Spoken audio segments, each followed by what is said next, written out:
Hi everyone, and welcome to our Humanities Ancient class. And it's great to see everyone. And I want to commend you all on your discussion board posts regarding the Bhagavad Gita. What great insights you guys are having, and it's really wonderful to see what you're choosing and picking out and questioning and wondering about, and so keep up the good work. Yay. And remember, the discussion board posts count towards your attendance, so you keep those precious attendance points. So let's look ahead and see what we're going to be discussing and reading about for the week of March 30th. And we're going to be talking about the world of the ancient Greeks. And this is chapter 4 in your book. And wow, is there a lot to talk about? And so it begins on page 76. And it goes all the way to page 111. So a lot to cover about the ancient Greeks. So first of all, be sure that you look at the map that's provided on page 77 so you can see where we're talking about. And so we're shifting from, we were in the Middle East, and then we have shifted over to the farther parts of Asia. And now we're coming back, almost halfway back into Greece. And so you see on one side is the Italic Peninsula on the map, on the left-hand side. And on the right-hand side, you see Asia Minor, which is the beginning of Asia. And then right there in the middle is Greece. And this is a civilization that is so important to Western culture. Now, it and ancient Rome really form the basis of the Western canon, of the Western templates, if you will, of what we continue to look back to. For instance, when we go into the Renaissance, that is looking back. And where are they looking back? They're looking back at ancient Greece and Rome. So very important cultures for us in the West, particularly. So we begin with very early Greek civilization, the Minoans. And what I like about the Minoans is their use of color. Now, as we've mentioned, there was color used in all of these ancient cultures, and how different they look today because the colors have faded over time. But the use of colors in the Minoan culture are very, I'd almost call them whimsical, if you will. If you look on page 78, this is known as the Queen's Quarters in Knossos, Crete, which Crete is part of the city-states of ancient Greece, will become that. And so you have all of these dolphins on the wall, on the mural of the wall. And it's just so lovely and so whimsical in a way. But it makes perfect sense. This is a Greek island, and so it has its own, very aquatic culture. And so it makes perfect sense to have dolphins on their walls. So then we go on page 80 to the Mycenaeans, and this is a distinct area in what today forms part of Greece. And there is just a little mention of the Mycenaean culture. And you will note on page 80 that we see a open passageway on figure 4.7. It's called the Lion Gate, and that's because at the top in the triangular section you will see there's two lions that are looking out at us. And So we see that we have some master stonemasons that are working in the Mycenaean culture.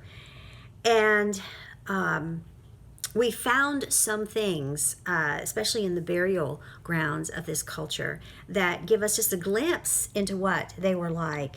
And your book does talk about a specific gentleman named Schliemann, who was German, and he made some guesstimations, I guess you would say, about some things he found, and referring them to the great Agamemnon, which was the legendary king of the ancient Greeks, that was part of the Battle of Troy. He was leading the Greeks against the people from Troy. But we really don't know for sure a lot of the origins or the representations specifically that these things were supposed to represent. So, you know, you have to take some of that, the Mycenaean archaeological work with a little bit of a grain of salt. But it does not take away from the fact that this culture was fantastic in the things that they created, because we do have that. Now, what they meant and who they referred to, that's something that is still up for debate. Next, we have on page 80 the heroic age. And this is when we start to see representations of great Greek heroes. And it's not by accident that a lot of these are on vases. The Greeks became master vase creators. And these vases were used for all kinds of things. They could be used for wine, for grain, for water, drawing a bath, all kinds of things. And each of them have their own individual names. So if you look at, for instance, on figure 4.9, we know who created the vase because they signed it. So we have Euphronios and Euexios, and they created this vase called the Death of Sarbaton. And it is a particular shape, and they named these vases according to their shapes. And this is a crater, and it's in bold letters. And it also tells you that a crater is used for mixing wine and water, because this was very commonly done. Not just straight wine, but a mix of wine and water, so that, well, for one thing, it'll go a lot longer if you do that. But this was a vase that was used for that particular purpose. And it is telling us a story about a battlefield situation where winged figures of hypnos, which isn't it interesting how these ancient words we have still in our language in certain situations, but the winged figure hypnos, sleep, and thanatos, which is death, and they are coming to take the figure there in the middle, Sarpedon, who was killed by Patroclus at the close of the Trojan War. So it's telling, a story representing a scene from the Trojan War. And where do we get a lot of our knowledge of the Trojan War? Well, it comes from the Iliad. And that's talked about on the left-hand side of page 81. And of course, this is one of the most famous epic poems of all time in the West. And it is telling us about the Trojan War. Now, it is done in a very artistic fashion. So, it's not like a straight historical document, but it does tell us a lot about the figures involved and what happens to them. And so there's creative license, but we believe that some of the basics are as they actually happened. And then it talks about the fact, and of course this is attributed to Homer, which there's debate about that. Was Homer a real person? Was he a group of people? Because we do believe, like all these ancient epics, like the Epic of Gilgamesh, that these were told orally for years and years and years before they were ever written down. So that debate, I don't know if it will ever be settled. But then there is the Odyssey. And that is a journey that is taking place, this is on page 81 at the top on the right, by Odysseus and he was a hero of the Trojan War, and now he's trying to get back home after the war, basically. And he has all these adventures and all of these obstacles come up, and it's quite it's got a lot of storylines and characters and plot twists. So it is very very entertaining, specifically. Okay, so that discussion of the Iliad and the Odyssey are very key and very important. And if you turn the page 82, you will find a section from the Iliad here provided for you. So you need to read over that, and then it goes all on to page 85. But I mean, the Iliad is a huge work, as is the Odyssey. So this is just a little taste of, but you'll get the basic idea. You'll get the gist of these stories, which are key in so many later artistic works from the West. So, it all comes down to us, and this whole idea of a hero. We talked about that, and you did an assignment about that, about a superhero, and so this is continuation of that. Then your book talks about the Greek gods, and oh boy, are there a lot. There were a lot in Egypt, but there are a lot in Greece. And so it talks about them, it talks about their beginnings, and then it lists all these Greek gods and goddesses and what they signify, what they represent. And it also lists their Roman name. So many of these gods were present in Rome, but they had instead of being called by the Greek names, they're called by Roman names. So if you look at 85 in that peach colored box, you will see the Greek name, for instance, is Aphrodite, but the Roman name is Venus. So we're probably more familiar with her, this goddess of love, beauty, and procreation from her Roman name than from her Greek name. But anyway, so it gives you a really nice list there of what they are, what they represent, and their Roman names. And then you turn the page, and we talk about another war. These are the Persian Wars. And also a historian that tells us much about the Persian Wars. And his name is Herodotus, and he is talked about on page 87. So again, you want to read through that and learn more about this guy who is really considered the world's first historian. So a very important person. Now we go to Athens. This is on page 87. And this time period from 480 to 430 BCE is considered the golden age of Greece. And so we learn about how democracy comes about, and what it meant to the ancient Greeks, which, by the way, is a little different than what it means to us today, at any rate. And then we talk about this general named Pericles, who wants to revitalize and rebuild and make more glorious Athens, which is the primary city of all these Greek city-states. And there's a bust of him on page 88, and he's so important to this glorification and refurbishing of Athens. And there was a need for that because during the Persian War there was a lot of destruction of Athens, and so there needed to be something done. And then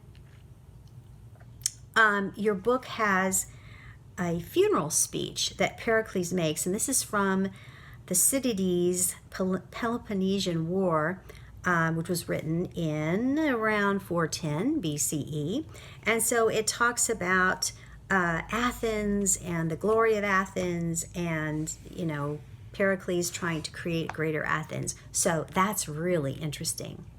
Then you turn the page and you have the Olympic Games, and it talks about what those meant to the ancient Greeks and why the Olympic Games were so important.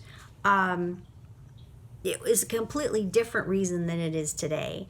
The Greeks saw the Olympic Games being important because they were these athletic games were a form of worship to the Greek gods and celebrating the human form, which was part of the creation of the Greek gods. And so interesting difference from what it is today. And then we go to the Greek drama. Greek drama was also not just for entertainment, but it was for the praising of the gods.